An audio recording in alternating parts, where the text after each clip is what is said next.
It doesn't happen arbitrarily. It doesn't happen by accident. It's not a coincidence. It's part of the natural historical cycle that's given not only in the Vedic calendar, but also in the Mayan calendar, the Aztec calendar, the Native Americans, and the Zoroastrians, and so many other civilizations.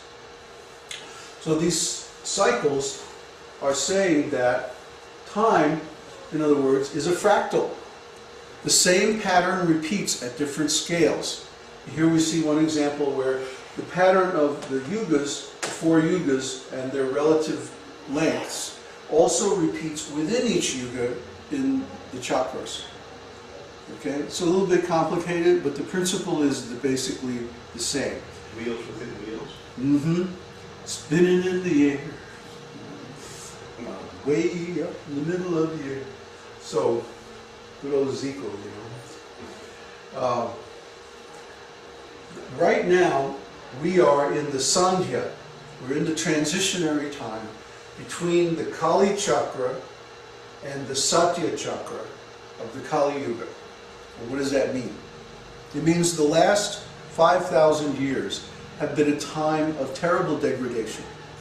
So many civilizations were destroyed. So many animals are becoming extinct. So much knowledge has been lost. So many ancient languages.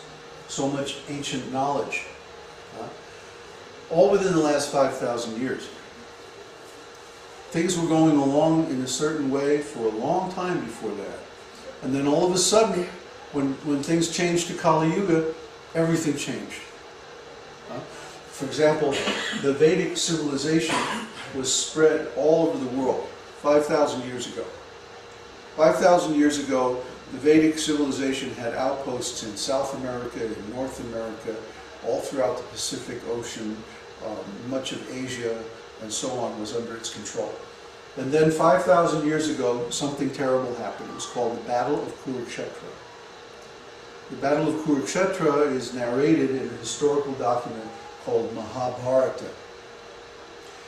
And because of this, in fact, Bhagavad Gita, the famous Bhagavad Gita, is spoken right at the beginning of this Battle of Kuruksetra. Basically what happened in the Battle of Kuruksetra, all the kings and warriors of the whole world were killed.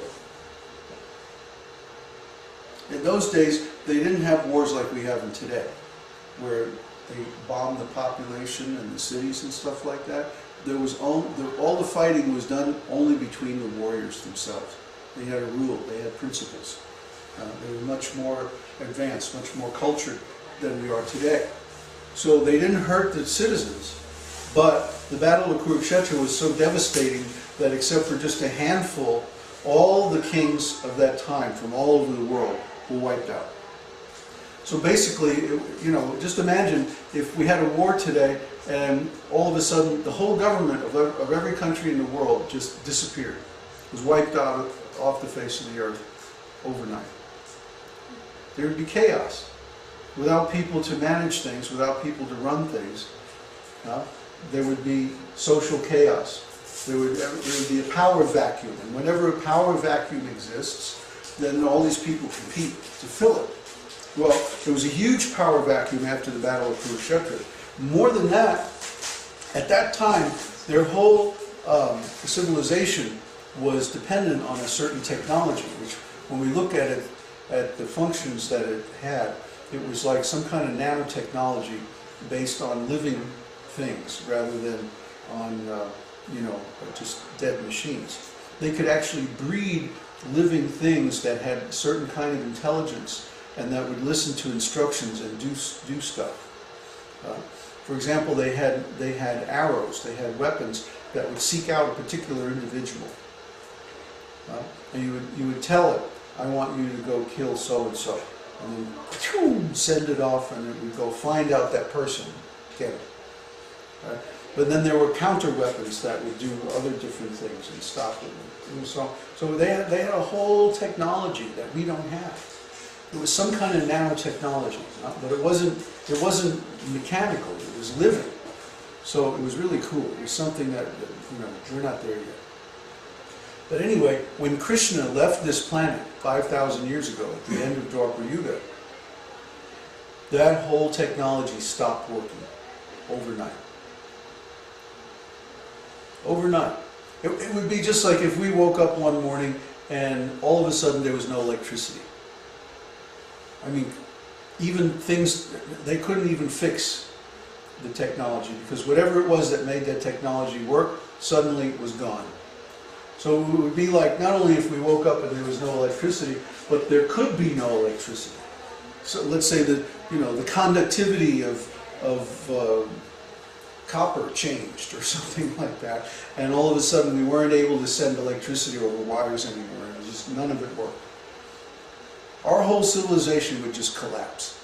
I mean, it's bad enough to have a big power vacuum, like losing a whole government. But then on top of that, to have your major technology suddenly fail, I mean, completely, irrevocably fail. The whole civilization fell apart in a matter of a generation or two. The whole worldwide government, the whole society that they had built up over thousands of years just basically disintegrated. And suddenly, all these countries that have been part of one political entity were now independent, autonomous. So you can imagine what happened. Basically, they all started going their own ways. Whereas before you had one system, like today we have one world economic system. Pretty much everyone who's educated speaks English. Everywhere you go in the world, you know, you have a passport and you can get in and like that. You know, there's a system. So all their systems just failed. And basically all the countries just went their own way. And they started using their own language. They started developing their own religious traditions and functions. They started competing with one another economically, militarily, and so on, whereas before they had never done that. So basically, in the last 5,000 years, we've had the Tower of Babel. We've had complete and utter chaos on the surface of this planet, and it's no wonder that it's been a very destructive period. And now that is peaking. We're about to see some kind of level of change that we have never seen before in all of history, in all of recorded human history. So what's going to happen? Well, nobody really knows. It's probably going to be pretty chaotic. But then again, it's hard to say. But what I think is going to happen, I think that the level of change is going to become so severe, so radical, so drastic, that our language is going to break down. We won't be able, literally will not be able to describe what is happening. Things are going to change so fast, so radically, overnight, that it's going to be like, what the heck is this? We won't be able to communicate with even with ourselves, because our language will break down. The structure of our semantic network will fail, because it will be confronted with something so new, so startling, so radically different, that literally won't have any words to describe it. And nobody can imagine what that would be, because if we can imagine it, we could deal with it. It would be an extension of our semantic system. But what's going to happen is going to be so radical that it's going to transcend language altogether. So that's my idea of what's going to happen. And all of this together is called the Singularity.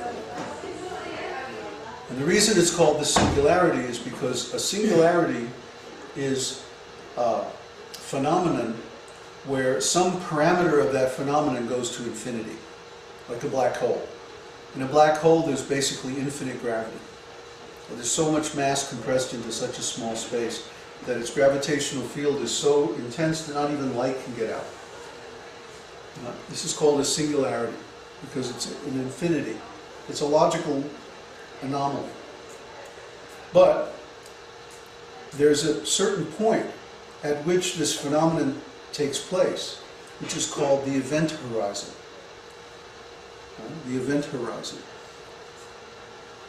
And, for example, the event horizon of a black hole is where its gravity becomes so intense that not even light can escape it. No energy can come out of it. So at that point, that's where the singularity actually occurs. So we're talking about something here that is a singularity of change.